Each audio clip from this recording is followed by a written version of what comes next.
My name is Scott Langto, and I'm the executive producer on Turning Point Fall of Liberty. And in that, I take care of a lot of things in terms of overseeing the larger scale of the production, casting actors, hiring the composer, getting the orchestration set up.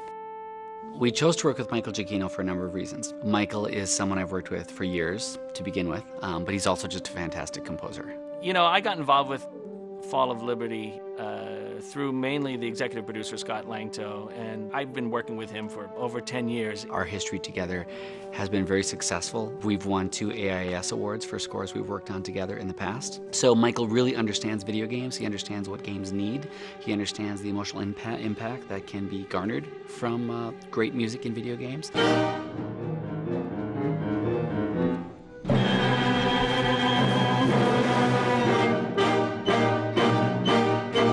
Surprisingly enough, video games, television, movies, they're all very similar in how I approach scoring them. They're all about finding the emotional center, the story. So one of the things we talked about for Turning Point Fall of Liberty was that we really wanted it to feel like America was under attack. And it's something Americans really have no connection with. We don't know what it's like to be occupied. And one of the things we talked about was wanting to do a more primal score that was less heroic and that was more about a feeling of chaos and energy and, you know, what would you do in a situation that was just completely outside of your realm of expectation.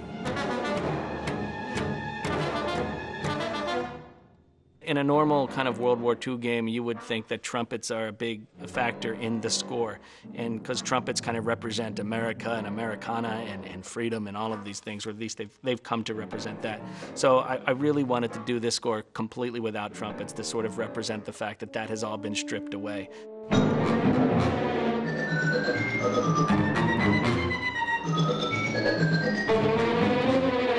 And in this score, again, instead of kind of being flowing and dramatic all the time, I wanted it to be much more of an aggressive attack in the same way that the Americans who were living under the rule of the Nazis in America would have to kind of, you know, push this really aggressive campaign to get them out. I wanted the music to feel like that.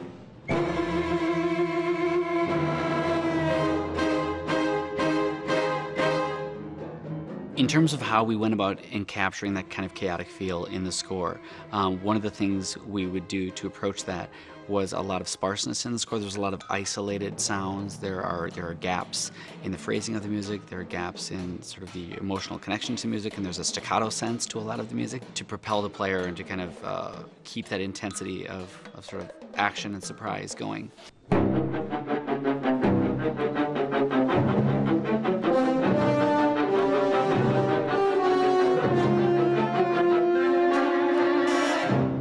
So outside of the main theme, which is kind of a somber kind of look at the dark time that these people are living through, outside of that, it's really about just being aggressive and smart and fast and quick and moving. Again, and stylistically, I took a lot of my inspiration out of some of the scores of the 60s, which I loved as a kid.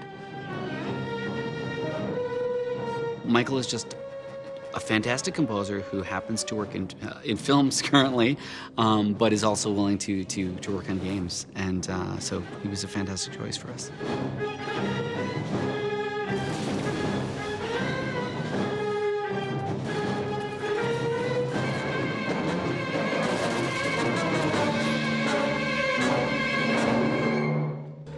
Is that good, Michael?